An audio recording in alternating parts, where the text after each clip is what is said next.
Hey guys, so the wait is finally over. After about a month of a break, Apple is now back on schedule. We're back in track, releasing new betas and maybe a new software update, which could be coming soon. But this one is for developers. iOS 16.3 Developer Beta 2 has now been released, and this one comes a month later, pretty much a month later from Beta 1. So Apple did take a holiday break as per usual, and now we have a new beta for iOS 16.3. We can expect a couple of additional betas before this software is release.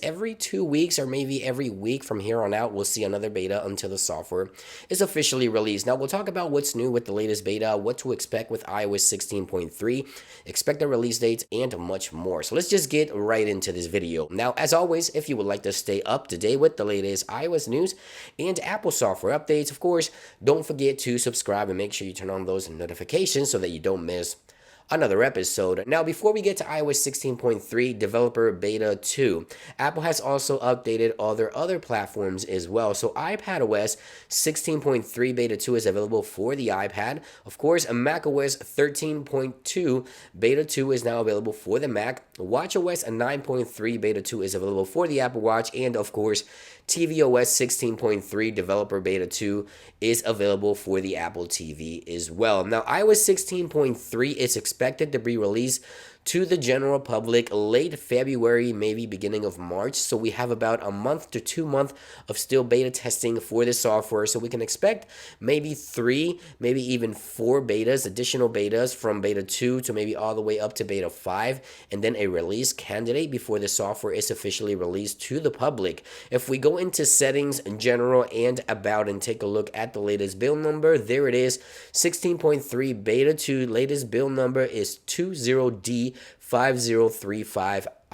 Of course, as I mentioned, we still have maybe 4 betas release candidate before the official release mid-February or maybe even March, the beginning of March. So plenty of testing to go here. Now, the first beta provided us with some new features like security keys. Now, security keys is now live for developers. You could take advantage of this feature right now. It is an awesome feature. I did cover it. Links will be in the description if you want to learn more about security keys, but it is now available on iOS 16.3. And we also got this really cool animation that shows us how to use transfer music to HomePod in the home. As you can see right there, this really cool. I just screen recorded that, so let me show you that again. So it's a really cool animation.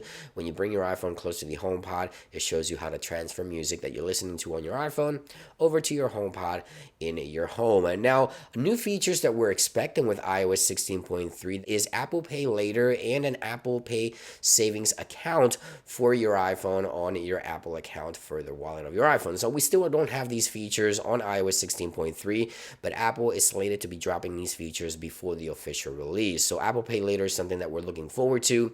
Advanced data protection is now available for US right now. In the future, Apple looks to expand. If you have an iPhone and you're outside of the US and you're running the latest 16.3 beta, do you have the advanced data protection on the latest beta 2? I would like to hear from you in those comments down below. Of course, I can only test here in the US, but if you live outside of the US and you have advanced data protection, I would like to hear from you, because as of right now that I know, it's only available in the US, but Apple could be expanding here shortly to other countries around the world. Now, iMessage contact key verification is a feature that prevents others from eavesdropping in your conversations, which is also a feature expected to drop with iOS 16.3. We still haven't seen any glance of this as of yet. Keep in mind, Apple was in a month of a break, so this beta is sort of bug fixes and under the hood improvements. We're also looking forward to custom accessibility mode, which is also a feature we're looking forward to here as well. Now, the next beta will most likely be dropping in about 2 weeks. So if Apple continues on a 2 weeks release schedule, the next beta will most likely drop on the week of the 23rd. That could be the next beta 3 for developers and public beta testers alike. But before we get another beta, Apple could be releasing a new software update, iOS 16.2.1, to address a few issues and concerns. I'll link in the description down below to a few articles of customers complaining of a few issues of Apple Music breaking on them with 16.2. There's been some freezing issues. One thing I do want to mention, iOS 16.3 Developer Beta 2 is snappy, really quick, responsive, really nice. The software just feels very, very solid. We're looking forward to a lot of new features and improvements with this one. Again, Apple was about in a month break, so a lot of the new features will start rolling out within the next month or so. So make sure to stay tuned. Of course, my follow-up video will be coming shortly in case I find any additional new features and changes. This was a quick first look. iOS 16.3 Developer Beta 2 is now out. Hope you guys have a great day, and I'll see you guys on the next one. Peace.